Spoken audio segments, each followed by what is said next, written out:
Amazing grace, how sweet the sound that saved a wretch like me.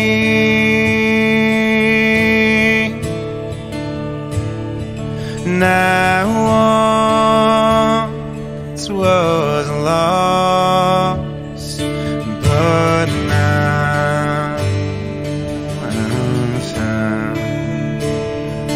Was blind, but now I see.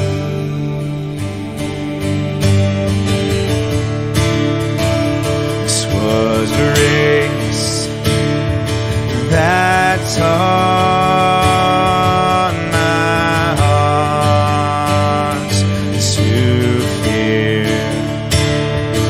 and grace my fears relieved.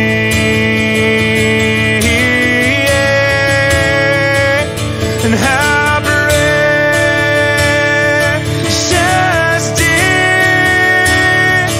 that grace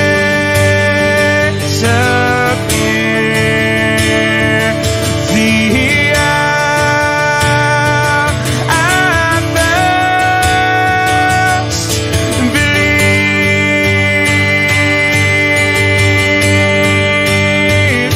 And I believe,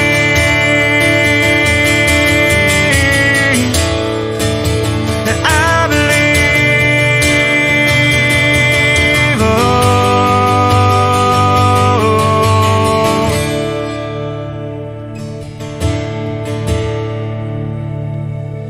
When we've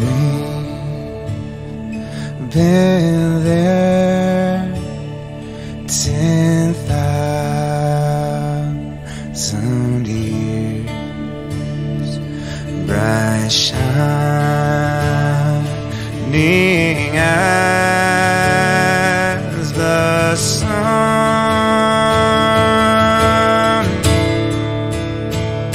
we've no less days to sing God's praise than when we first begun.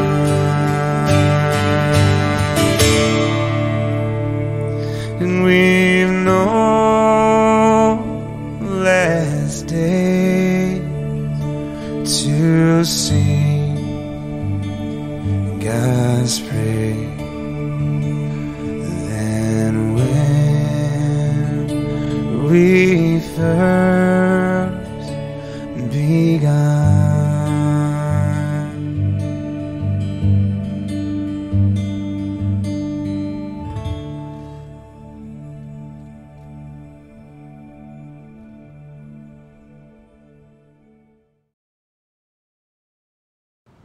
Isang mapagpalang umaga po sa ating lahat. Napapasayan niyo po kami na sinasamahan niyo kami tuwing umaga sa ating pong prayer covenant.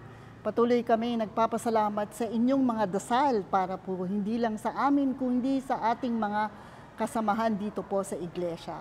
Naway ito ay maging isang inspirasyon at patuloy kayong sumasama sa amin tuwing umaga. Kaya hayaan niyo at mag-umpisa ho tayo ng ating umaga ng isang dasal. Lord Jesus, good morning. Nagpapasalamat kami sa inyong kabutihan at kami inyong ginising sa isang umagang muli niyong pinagkaloob sa amin. Naway ito ay maging isang kaumagang kalugod-lugod sa iyo, Lord, at naway gabayan niyo kami sa aming mga gawain, lalo po ang inyong tagapagsalita sa umagang ito. Ito po ang aming dalangin sa pangalan ni Jesus. Amen. Isang mapagpalang umaga talaga po para sa lahat. Ang ating pong pagbabatayan ngayong umaga ay galing sa Efeso, chapter 2, verses 1 to 10. Ngunit hayaan niyong basahin ko lamang mula 8 hanggang 10 at Matatagpuan to sa Magandang Balita na Biblia, sa Tagalog. Sapagkat dahil sa kagandahang loob ng Diyos, kayo ay naligtas sa pamamagitan ng pananampalataya. At ang kaligtasang ito ay kaloob ng Diyos at hindi sa pamamagitan ng inyong sarili. Hindi ito bunga ng inyong mga gawa, kaya't walang dapat ipagmalaki ang sinuman. Sapagkat tayo ay nilalang ng Diyos, nilikha sa pamamagitan ni Kristo Jesus, upang iukol natin ang ating buhay sa paggawa ng mabuti. Iyan ang layuning pinili ng Diyos para sa atin nung una pa man. Para pong very, sabihin na ho natin, demanding task ahead of us. No? And yet, ang una kong tanong sa umagang ito is, do we deserve God's grace? No? Sa buong linggo, narinig ho natin sa mga basahin ng ating Biblia, how the Israelites complained and God giving them the consequences of their complaints. Minsan hindi talaga complain, kung hindi lang po yung impatience ng ating mga mananampalataya. Nung panahon ni Moses, sabi, paano tayo tatawid ng Red Sea? Samantalang Red Sea yan. Pero anong sabi ni Moses? Sundan lang nyo ako. Nung nagwa-wander sa desert, nag-complain na naman sila, nilabas mo kami sa Egypt, mabuti pang maayos yung buhay namin doon, dito. Walang pagkain, wala tayong tubig. Anong nangyari? May mga dumating na ahas kung saan kinakagat sila. And anyone who sees, tapos ang pinagawa ng Diyos kay Moses, put that snake on your staff. It became a bronze snake, na kapag nakita ng mga tao, hindi sila kakagatin. Because nga, sabi nga nila, by this it says, we are imprisoned by our own negativity. Mahilig ko tayo kasi talagang mag-complain. Palagi nating nega, ang ating, pag may nangyayari sa buhay natin, andun yung nega. Kung kaya naman sinasabi dito sa atin ng Diyos, gamitin mo itong negativity mo into positivity. Sabi nga nila, use the source of your pain to begin again. To change your opinion about life. To heal. Kasi hindi ho tayo gumagaling kapag hindi ho natin tinatanggap, di ba ho, bilang mga pasyente. Kung hindi natin tinatanggap yung payo ng Diyos, hindi ng Diyos, kundi ng doktor, tungkol sa gamot, sa lifestyle, sa mga bagay-bagay. At pag sumunod tayo, gumagaling tayo, pero hindi mabilisan, unti-unti. Because healing is a process. Sabi nga nila, lalo pat ang spiritual healing po, takes time. And pain becomes an opportunity for God to carry out His plan. Sabi nga ho ni Pablo, ako'y natutuwa na ako ay mahina, sapagkat, yung palagi yung thorn sa kanyang tadyang, sapagkat dun ko napapatunayan na kasama ko ang Diyos, na nag-work ang Diyos para sa akin, at gumagawa siya ng paraan upang maibsan itong sakit na nararamdaman ko. Why? Because God hears our cry.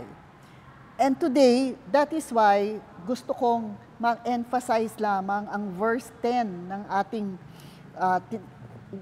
reading for this morning.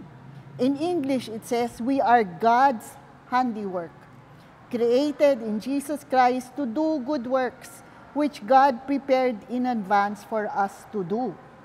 Imagine a work of art, tayo.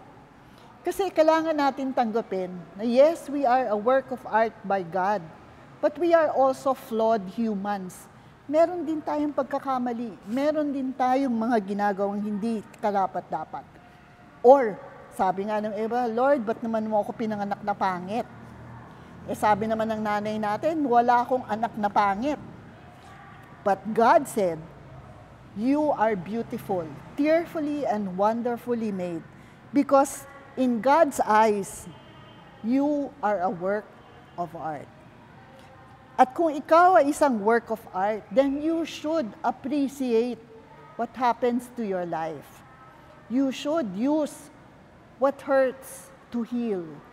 You should accept and change how heaven sees us. No? We don't take cover. Ika nga. We don't complain. But instead, we look at back at ourselves. Sabi nga in one care group, sabi, "Search me, O Lord, what did I do wrong? Or did I think of this wrong?" At kapag gano'n na nangyari, we become God's work of art. Why? Kasi nga, ginawa nga tayo ng Diyos sa kanyang wangis. Gagawa ba naman ng tao ng sarili niyang wangis na pangit? No, never, di ba? And that God prepared us in advance for everything that we have to do in life. Kaya kapatid, huwag mong isipin na yung pagkakamali mo ay hindi na matutuwid. Pwede pa. Huwag mong pagkaisipin na ikaw ay pangit, because in God's eyes, we are all fearfully and wonderfully made. No? Hindi lang sa mata ng ating mga magulang. Just as the same, a work of art is something to appreciate.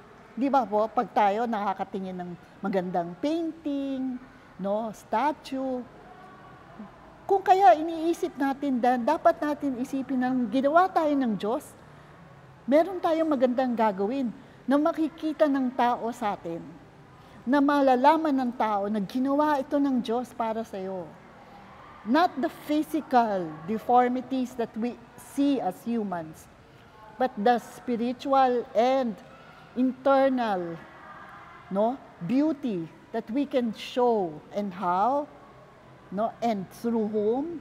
Let Jesus guide you. Let Him tell you. Let Him show to you kung gaano kaganda ka talaga at bakit kanya ginawa sa mundong ito. Kung kaya't samahan niyo ako ngayong umaga sa isang dasal. Lord, we are flawed. Alam po namin yan. We are imperfect. Minsan po, natatakot minsan kaming sabihin, makakasunod kami sa iyo sapagkat you are perfect in our eyes. But alam din namin, Panginoon, na hindi mo kami ginawa, hindi mo kami ninais mabuhay sa mundong ito na ganito ang buhay namin. Ang plano niyo para sa amin ay para kami makabuti at hindi makasama. Ang plano niyo sa buhay namin ay para kami ay makapagbigay ng mabuti sa iba. Nagpapasalamat kami, Panginoon, sa mga pagkakataong pinagkakaloob niyo sa akin.